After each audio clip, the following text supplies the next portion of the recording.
So during that summertime, we worked, and people had started saying, King, you should start posting more about what you guys are doing on social media.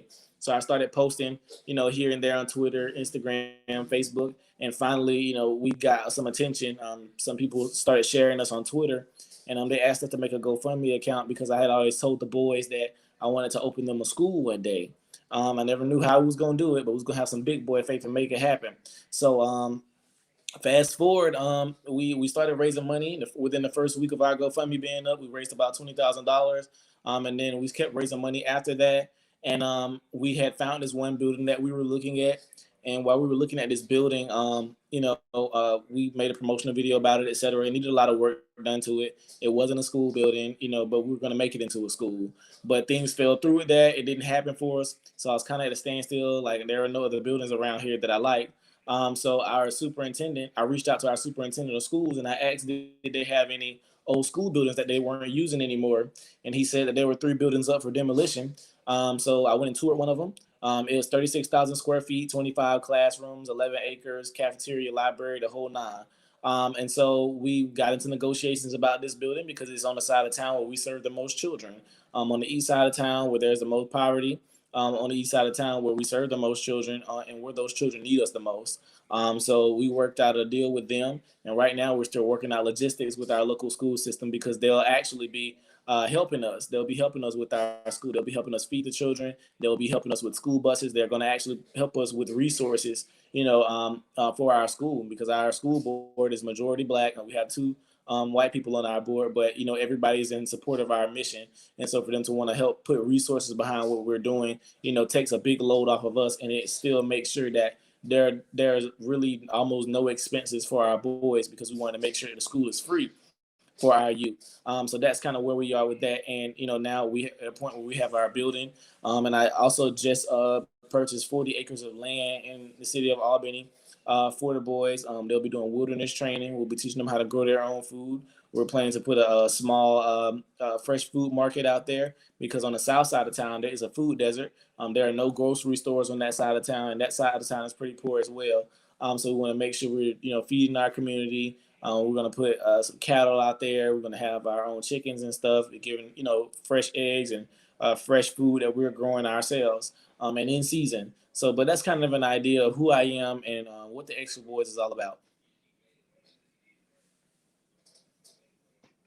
Let me tell you how excited, I am to hear that vocabulary what was a big part of your engagement. I can't say that enough because both you and I have a love and affinity for words, spelling Hmm. bee champs and all of that good stuff, which like I said, I love that story. Hmm.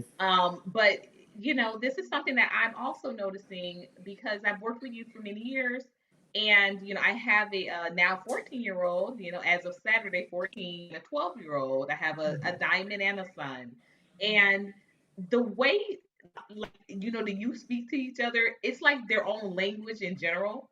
And so I think that this also lends way to why they kind of forget or kind of dismiss that no, there's a standard English in how you're supposed to conduct yourself with speech. Right. And also the reason why I love that you have made this a part of your curriculum is because it brings awareness how significant being able to communicate is. Absolutely. I used to, right, I used to tell this to my youth. I had a youth program as well when I was in Miami. But I would tell this to my youth all the time. I said there will be a point in time where to be able to communicate thoughts effectively, Hmm. you will be able to charge top dollar to do that. Right. Because as this country continues to expand, immigrants come over, the fact that you can speak English, if you can write it and you can basically take what someone else is thinking from their the way they speak and the way that they engage vocally with one another, and you Hmm. can communicate that to another group of people, that's a huge, that's a huge industry, and Right. it's only going to grow as this Absolutely. country grows. So thank you for being aware of that.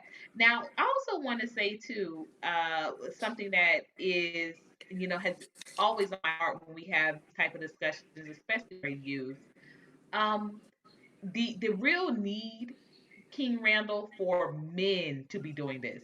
Talk Mhm. about that, if you will, for a second. I'm just gonna sit back and I'm gonna put on mute, but talk about that because a lot of times, as a female, as a woman, and as a mother, it's kind of like just expected. Oh, that's what women do. Women are teachers, da da da da. But talk about how significant it is that most, you know, I remember watching an interview of yours a couple of months ago, and you were just saying how most of your boys, you know, they come from a lot of broken home situations.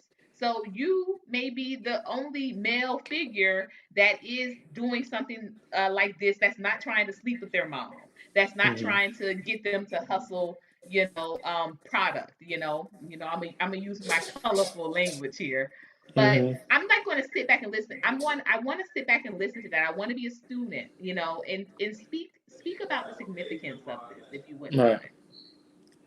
Well, for the most part, I definitely think men should be doing these things simply because of just the impact that men have on children. Even if you just look at a baby, look at boys in the neighborhood, they're all trying to be like whatever man it is in the community, whether that be a good man or a bad man.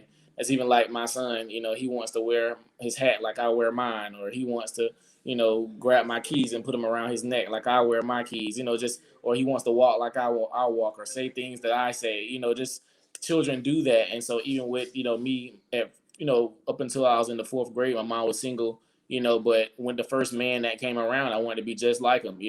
My dad wasn't around that often, so I was trying to be like the man that I was around the most. But a lot of these children don't get a chance to see good men being around them, and seeing how important it is for boys to have men in their lives.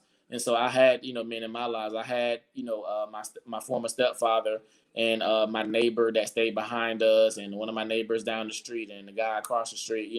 They were like the four fathers of our neighborhood. They helped us learn how to do stuff. We built stuff in the backyards. We took care of our animals. We grew food. Everybody did something different. And it was beautiful to see how the village in our neighborhood raised us. Even though we weren't in like the best neighborhood, like we still made best with what we had. And so it was really beautiful to see all the men that helped raise me and raise other young men in our community. And I was able to go actually talk to some of them just the other day, about what's been going on, because they've been seeing me on TV and stuff like that. And they were just like, man, to see you like growing up from being this little kid, doing wheelies, on the bicycle, and buying ices from across the street or going to the candy lady house, it's beautiful, just watching, where I come from. But men are especially important in this because boys mimic the men that they're around. And so if we seeing our boys, go to crap basically, it's simply because the lack of male figure in their lives, and they need men.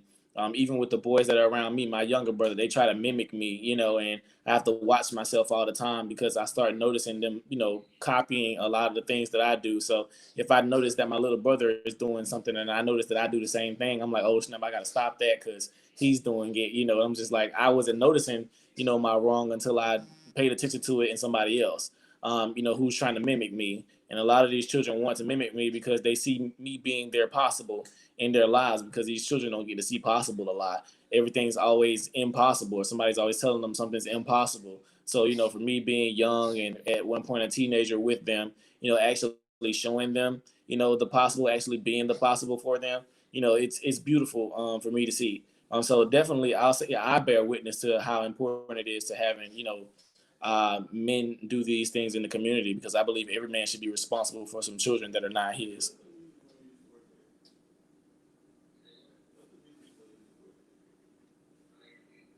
Can we say this a couple of times? Because I'm sure you're aware, brother, of the whole simp um, commentary. Or are you aware of this term and how this is being used to further divide our communities? Are you aware of this?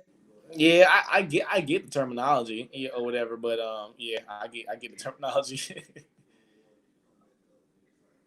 And I said, I thank God that my father was a quote unquote simp. My dad married my mom after her divorce, and she had 3 children. He had Hmm. none. He married her, bought a house. All of us, I didn't come along until about 10 years after, they were married, about a decade later. But, Hmm. all of us college graduates, and there was never a time in my family's life where my father made my siblings feel like, because they didn't come from his blood, that they didn't come from his heart. Hmm. And also my siblings, also grew up, knowing the difference, and their biological father also Hmm. used to come and pick them up and engage. So I think we need to narrative control is so important and significant, and that's what I want to kind of transition this conversation to. Why? Because you said a couple of key things. I got my notepad out here, um, and you said a couple of key things that were very significant in that statement in regards to uh, the, seeing the that you were a male figure, and you were this way because you saw, you were exposed to being treated this way, but a substantial male figure, because that's the key point right there. There are times where women have, as single mothers, we have access to men that will be involved, in their lives. But are they going to be substantial men of influence? That's the big question.